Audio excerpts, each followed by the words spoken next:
बच्चों, आज हम कवि देव पढ़ेंगे, जो 10वीं क्लास का 4th लेसन है। कवि देव जिनमें इन्होंने अपने पद रचे हैं। तो कवि देव का परिचय देखिए। सबसे पहले कवि देव कौन थे? कवि देव का जन्म विक्रम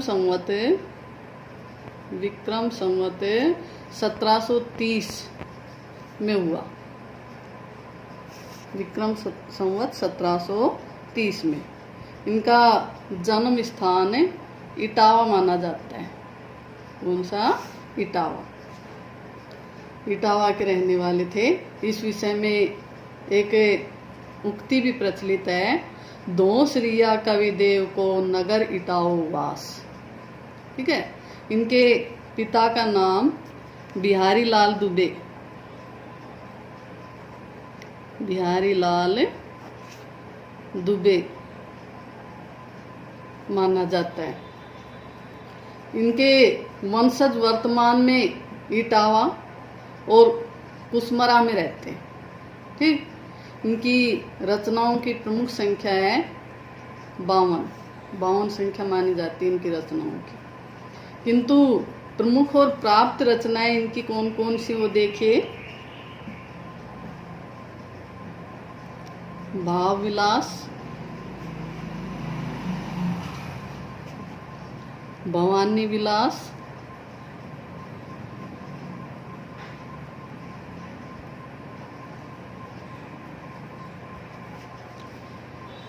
कुशल विलास,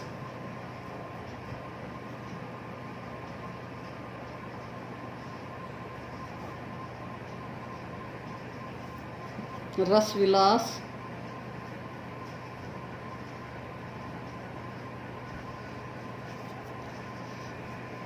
काव्य रसायन,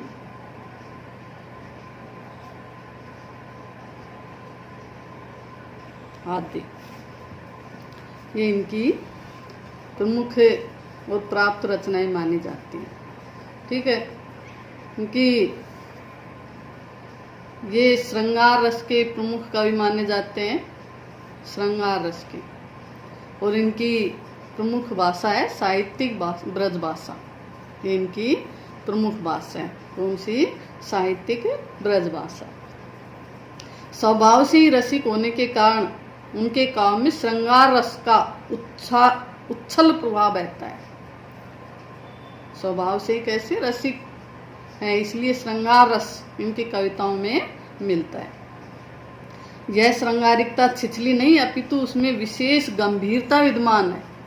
केवल बाहरी या ऊपरी छिछलता नहीं दिखा रहे श्रृंगार रस की, गंभीरता है। वे वैसे तो रसवादी आचार्य थे, परंतु अलंकारों के स्वाभाविक प्रयोग के प्रति उनका आग्रह था। देव ने साहित्यिक ब्रज भाषा को अपनाया। कौन सी भाषा? साहित्यिक ब्रज भाषा। परंतु उसमें संस्कृत, प्राकृत, अपभ्रंश, फारसी तथा उत्तर भारत की अन्य बोलियों को शब्दों का स्वतंत्र रूप से प्रयोग मिलता है। केवल ब्रज भाषा ही नहीं है, साथ के साथ इस ब्रज भाषा के साथ साथ उन्होंने बहुत सी भाषाओं व बोलियों के शब्द भी अपने कविताओं में सम्मिलित किए। इस प्रकार कविदेव काव्य सृष्टि और आचार्य दृष्टि के कारण ऐसे महाकवि हैं जिन्होंने तत्कालीन सामाजिक एवं साहित्यिक परिस्थितियों में हिंदी साहित्य को अमूल्य ग्रंथ रत्न प्रदान किए। यह कविदेव। कविदेव के बारे में जान गए होंगे। कविदेव का जन्म विक्रम संवत 1730 में, जन्म स्थान इटावा, पिता का नाम बिहारी लाल दुबे। रचनाओं की संख्या 52 मानी जाती है और प्रमुख रचनाएं भाव विलास, भवानी विलास, कुशल विलास, रस विलास, काव्य रसायन। इसके अतिरिक्त और भी हैं देव चरित्र, अष्टयाम, सुजान विनोद, प्रेम तरंग। ये रचनाएं भी इनकी मानी जाती हैं, प्रमुख रचनाएं मानी जाती हैं। इनकी कविता में विशेष रस श्रृंगार रस है और भाषा साहित्यिक ब्रज भाषा का प्रयोग इन्होंने अपनी कविताओं में किया है। साथ के साथ ब्रज भाषा के साथ साथ और अनेक भाषाओं और बोलियों के शब्द भी इन्होंने अपनी कविता में प्रयोग किए हैं। ये श्रृंगार रस के प्रमुख कवि माने जाते हैं। ये साहित्य ब्रज भाषा को इन्होंने अपनाया। ठीक, ये हो गए कविदेव। अब कविदेव की दोहे देख लें, पद इनके। कविदेव के पद, ये जो पहला पद है इसमें कविदेव ने अपने आराध्य श्री कृष्ण का गुण कथन किया है, उनको गुणों का गुणगान किया है। श्री कृष्ण की सुंदरता को अपने पद में जो है दिखा करके किस प्रकार से उसके सुंदर चेहरे को शोभायमान किया है। देखिए कैसे। प्रस्तुत पद में कवि देव ने श्री कृष्ण के राजसी श्रृंगार से मंडित रूप सौंदर्य और वेशभूषा का मनोहार्य वर्णन किया है। किस प्रकार से उन्होंने जो है श्री कृष्ण की सुंदर वेशभूषा का वर्णन किया है जो मन को हरने वाली है, मन को अच्छी लगती है। पायनी नुपुर मंजू बजे, कटी किंकनी में धुन की मधुराई। पाउनी, पाँव में नुपुर पायल मंजू बजे जो है अच्छे प्रकार से सुंदर ढंग से बज रहे हैं। पैरों में सुंदर पायल हैं जो बज रहे हैं। कटी किंकनी, कटी कमर में, किंकनी करदनी की धुन की मधुराई, मधुर धुनें आ रही है।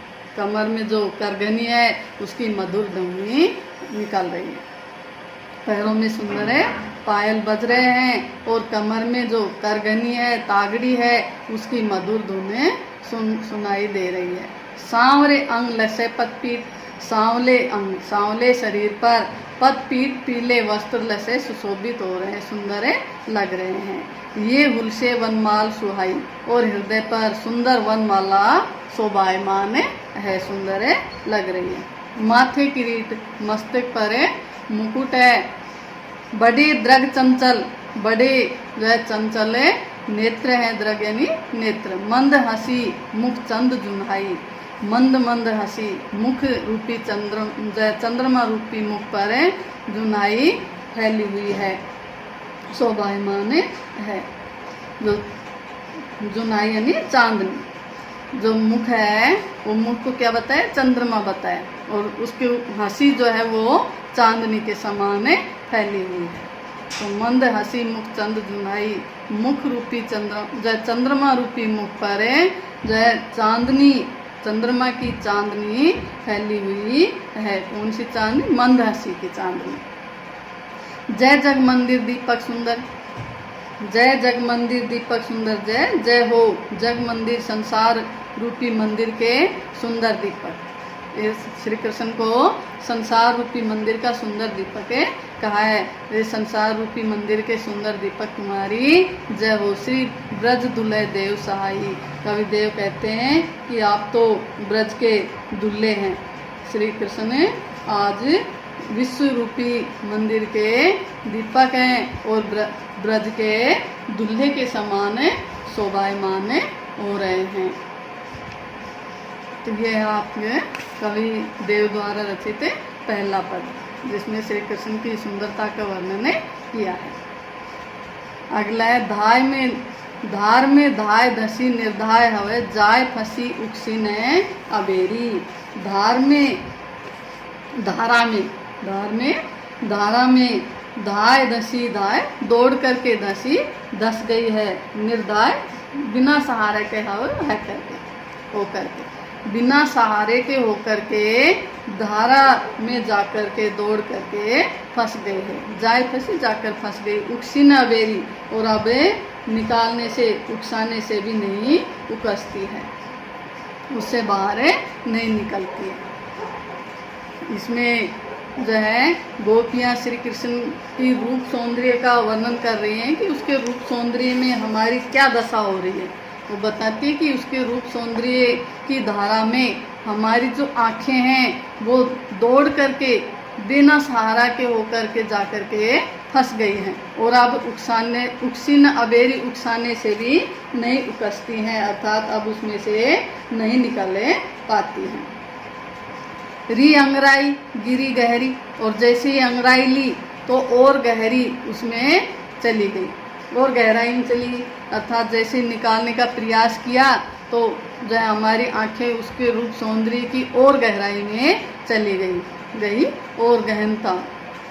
फेरे फिरी ओ घिरी नहीं गेरी, और फिर वो घेरने से भी नहीं गिर रही है, फिर वो इस प्रकार से उसमें जाकर के फंस गई है कि घेरे से भी यानी हटाने से भी नहीं हटती है। उसकी रूप सौंदर्य में इस प्रकार से फंस गई है कि हटाने से भी नहीं हटती है। देव कछु अपनो बसना रस लालच लाल चिते भई चेरी, कवि देव कहते हैं कि गोपियां कहने लगी कि इसमें हमारा कोई बस नहीं है, हमारी आंखों पर हमारा बस नहीं है। रस लालच लाल चिते भई चेरी, रस लालच उसके रूप सौंदर्य के रस के लालच में जो हमारी आंखें भई चेरी उसकी चेरी दासी हो गई हैं।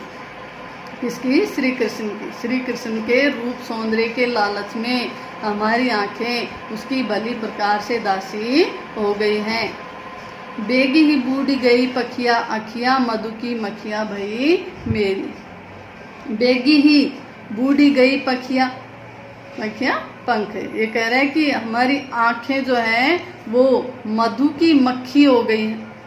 मधु की मक्खियाँ भई मेरी अखियाँ, मेरी आंखें मधु की मक्खियाँ हो गई हैं। और बेगी ही बूढ़ी गई पखियाँ, और बेगी ही जल्दी ही उसमें डूबती चली गई है पंखों सहित। जैसे मधुमक्खी होती है जो शहद पर बैठती है तो उससे जहन निकलने की कोशिश में और ज़्यादा उसमें दस्ती चल जाती है और उसके पंख उसमें चिपक जाते हैं। ऐसे ही कह रही कि मेरी जो आंखें हैं वो भी उसमें उसी प्रकार से जो है डूब गई हैं। अब वहाँ से हटाने की कोशिश करने पर और ज़्यादा दस्ती चल जाती है, निकल नहीं पाती हैं, इसलिए मेरी आंखें क्या हो गई, उस मधुमक्खी के समान हो गई हैं। अगला देखिए, इसमें एक गोपी या नायिका श्री कृष्ण का स्वप्न लेती है, अपनी सखी से बताती है किस प्रकार से स्वप्न में श्री कृष्ण उनके पास आते हैं, लेकिन स्वप्न जैसे ही टूटता है तो उनके मन की स्थिति किस प्रकार से जो है बिगड़ जाती है, दुख उन्हें प्राप्त होता है, उसी का वर्णन किया। जहरी जहरी जिनी बूंद है परति मानो, गहरी गहरी घटा घेरी है गगन में। सखी से कह रही कि हे सखी, मेरे स्वप्न में जो है गहरी गहरी घटाएं आकाश में घिरी हुई हैं और जहरी जहरी झिन्नी बूंद है परति मानो, वर्षा की झिन्नी झिन्नी जो है बूंदे जहरी जहरी झड़ लग रही है, बारीक बारीक बूंदों की झड़े लग रही है। आकाश में घटाएं गिरी हुई हैं और बारीक बूंदों की झड़े लगी हुई है। तो कह रही है कि जहरी जहरी बूंद है परति मानो, सखी मानो की झिन्नी झिन्नी बूंदों की झड़ लगी हुई है और आकाश में गहरी गहरी घटाएं गिरी हुई हैं। ऐसा सुहावना वातावरण है और ऐसे सुहावने वातावरण में आनी कहो श्याम मोसो, ऐसे सुहावने वातावरण में श्री कृष्ण ने मोसो मुझे आने को कहा, चलो झूली बे को आज, चलो आज झूलने को। श्री कृष्ण ने आकर के मुझे झूलने के लिए कहा। फूली न समानी भई ऐसी हो मगन में, जब श्री कृष्ण ने मुझे ऐसे सुहावने वातावरण में झूलने के लिए कहा तो कह रहे फूली न समानी, मैं फूली न समाई अर्थात अत्यधिक प्रसन्न हो गई। भाई ऐसी हो मगन में, मैं इसी प्रकार से मगन हो गई, उसमें आनंद में मगन हो गई। चाहती उठोई उड़ी गई सोनिंगोड़ी, और जैसे ही श्री कृष्ण के साथ झूलने के लिए उठना चाहती, उठने के लिए जैसे ही चाहिए उड़ी गई सोनिंगोड़ी ने, तभी निगोड़ी नींद उड़ गई, अर्थात नींद जो है हट गई, मैं जाग गई।